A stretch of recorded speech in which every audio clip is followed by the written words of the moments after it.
नमस्कार, आप देख रहे हैं टीएनपी न्यूज और मैं हूं आपके साथ आलोक शुक्ला। प्रधानमंत्री नरेंद्र मोदी अरुणाचल प्रदेश के ईटानगर पहुंचे और ईटानगर में अरुणाचल प्रदेश के मुख्यमंत्री पेमा खांडू ने प्रधानमंत्री नरेंद्र मोदी का स्वागत किया और उन्हें उपहार भी दिया। वहीं पीएम मोदी ने यहां सेला टनल समेत कई विकास परियोजनाओं का उद्घाटन किया। मोदी की गारंटी ये तो सुन ही रहे हैं आप लोग, लेकिन मोदी की गारंटी का मतलब क्या होता है, ये जरा अरुणाचल में आएंगे ना, इतने दूर सुदूर आपको साक्षात नजर आएगा।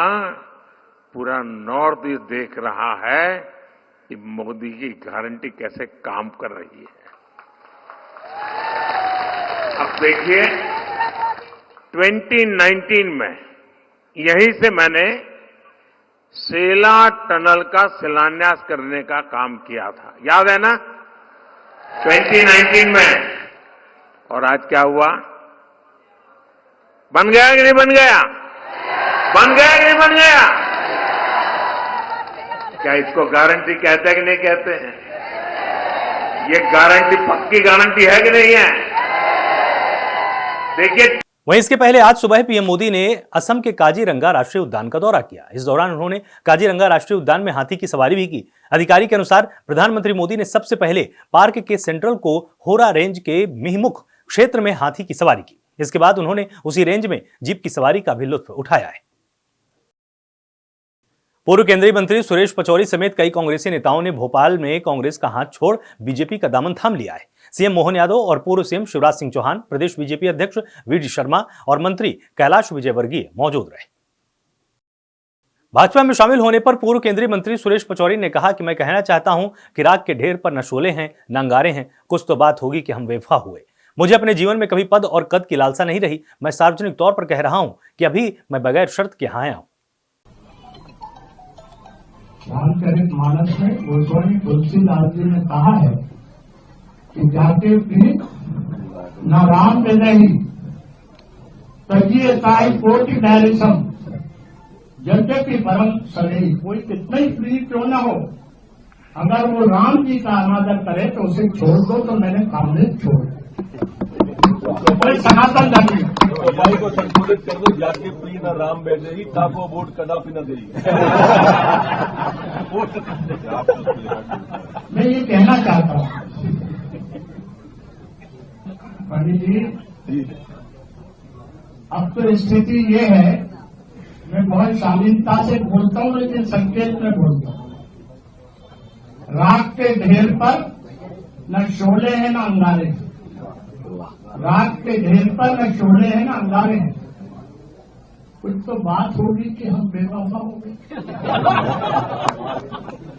मन को चोटने वाली बात। और दूसरी बात, मुझे अपने जीवन में कभी पद और कद की लालसा नहीं रही और मैं सार्वजनिक रूप से कह रहा हूं, अभी भी मैं बगैर शर्त के यहां आया हूं। मेरे को कोई तकलीफ नहीं है। और जब मुझे दिल्ली से पूछा गया कि क्या, मैंने कहा कोई चाहत नहीं है, बहुत मिलते। ये चाहत हमारे यशस्वी, तेजस्वी, ओजस्वी और तपस्वी प्रधानमंत्री ने पूरी कर दी कि अयोध्या में भगवान श्री राम जी का मंदिर बनने जा रहे हैं। हमें गर्व है उनके कार्यकाल पर, उनकी उपलब्धियों के लिए बाद में विस्तार से बात करूंगा, ये समय नहीं। लेकिन कुछ तो बात है कि जनादेश उनके पक्ष में हो रहा है। वही है वही जो राम वही हो। इसलिए मैं विनम्रता पूर्वक